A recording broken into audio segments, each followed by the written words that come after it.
Hello and welcome to the Officer Hustings for the Union Development Officer for 2020-21.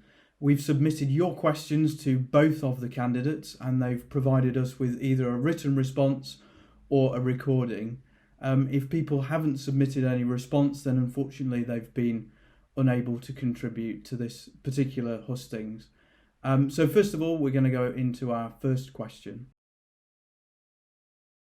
Having identified certain manifesto points that involve projects already underway, how have you or how would you like to interface with current existing projects in the Students' Union to make sure that no work is wasted?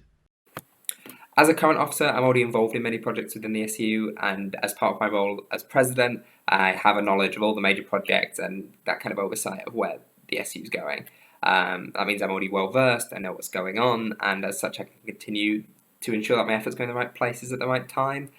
To ensure that kind of effective interfacing, you need to understand the remit and the boundaries of where it's appropriate for you to get involved and where it's appropriate for you to let other officers lead and you support. That's why my manifesto is clearing its aims, which are all about developing the union to enable our members to engage with it and lead it. And I think we'll avoid falling into any of the traps of seeing the role as like a de facto president, which it's not. It's one of a team of 8 equals. Firstly, I'd like to say a massive thank you to the incumbent officers who have worked incredibly hard in a really difficult year. I want to continue their work with COVID-19 to support the students in this incredibly difficult time. I also want to continue Miles Smith-Thompson's work regarding mental health by introducing institutional changes like a mental health committee and a mental health scrutiny panel criterion. The same applies to Jacob Collier's work. I loved his Beat the Burglar campaign. However, we need to tackle the root cause of these problems, and that's with the offenders, through punitive measures with the police. In their October 2019 report, there was nothing to do with burglary, sexual assault, or racial profiling, the issues that directly affect our students. We can use their report as a point of accountability to the police. It is quintessential that the new officers team continue the great work of the previous group so that our union is congruent and consistent for all students throughout their experience. Thank you. And the second question is, in order to be prepared for life after university, students need to understand their employment rights. The Students' Union, by virtue of its existence, recognises that there is power in a union. How will you encourage students to get thinking about their workplace rights beyond university? Do you think there is need for a student union campaign on the importance of trade union membership? How will you engage with local trade union branches to champion this cause? Over the course of my tenure as president, I've been a strong advocate for unionism, whether this be advertising the free UCU memberships for our postgraduate research students or joining Unizone and working with SU staff to ensure that Yonsu recognises a trade union. Unionism is important for all those going into work and many don't know their right in the workplace. So I think it's important to maintain and increase the SU's messaging regarding union membership and where the benefits lie, both through marketing and careers. We'll work with Unison following our formal recognition with them and continue to work with UCU on their campaigns, which I think is important to develop those strong relationships with those 2 key unions. Let me start by saying I wouldn't be running for this position if I didn't believe in the union campaign.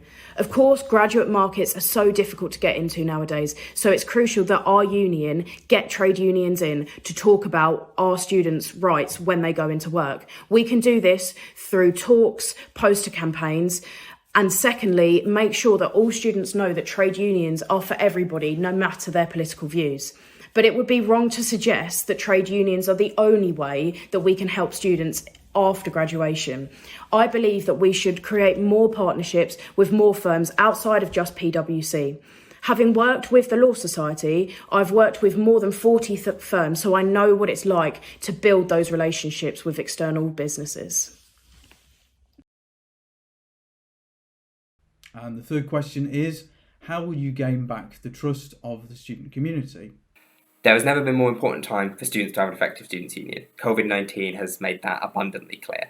To gain a widespread trust from the student body, the SU will have to effectively communicate not only the big wins and changes that we like to shout about and that the SU makes for students, but communicate more effectively the disasters and bad choices that the SU's involvement has prevented.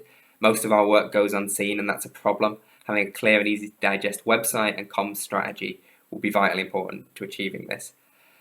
Additionally, our processes are complex and often feel bureaucratic, which is a problem, as it results in students and groups who go forward with really good intentions and coming up with really innovative solutions being shocked when they're like, the rules say you can't do that. And I think it's important that these structures, the processes should exist, but the processes and structures need to be simple, robust, and clear.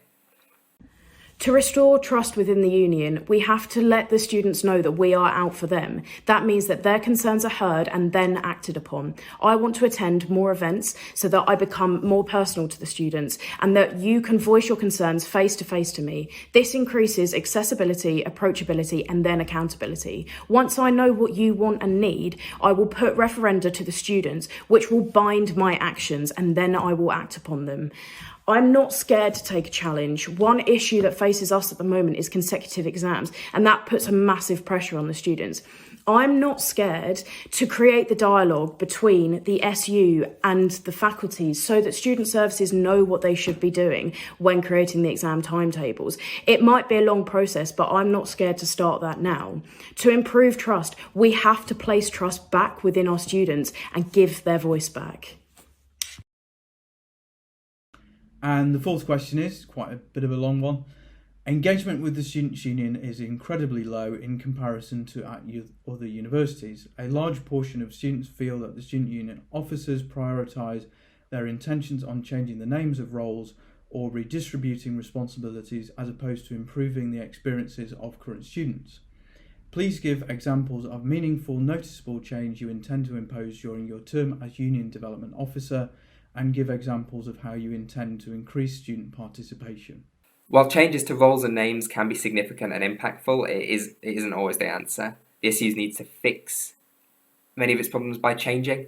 The attitude of the SU towards students has shifted in the past year, and it's been a thing that's identified by previous officers as well. But that was notably signified this year by our adoption of the living wage for all student staff. We're only in the beginning of that culture shift, and that shift towards prioritising student needs need to continue. Much of the next year, though, needs to be focused on recovering from the impacts of COVID-19, which means that the SU needs to overcome the massive financial challenges that it faces and change how it operates to engage with students more virtually and from a distance. So the SU needs to focus on this kind of lasting change rather than any flashy new projects or anything, so we can meaningfully increase engagement and participation and ensure the students of 2020, 2021 don't have a worse experience than those who have gone before. Student participation is only ever going to increase when students know that we're doing what they want. That means listening to their aspirations and needs. My manifesto is made up of 3 concerns that I know face students because I've been a student at Nottingham for the last 3 years, but also my manifesto was drawn up by students from all different backgrounds. With the Mental Health Committee, it's made up of passionate and elected students that have some excellent ideas how to tackle the issue. By affiliating Facebook groups like Save for Nottingham and Nottingham Safe Space, we're helping those groups to fulfil their potential whilst giving the students that run them the celebration that their hard work and brilliant ideas deserve. Finally, to fund the much needed payment for our part-time officers, we could have a massive fundraiser that brings the community of the University of Nottingham together. And I know, having put on fundraising events, that the sense of achievement is immense. The key to engagement is excitement and listening. Listen to what students want and excite them by putting their plans into action. And there you have it. That's the end of our hustings for the Union Development Officer. I'd like to say thank you to both of the candidates for contributing. Please make sure that you vote if you haven't already. You have until Monday at 1 p.m. Please go to the SU website to do that, and also look out for details of our results night, which is going to be on Monday evening. Thanks everyone.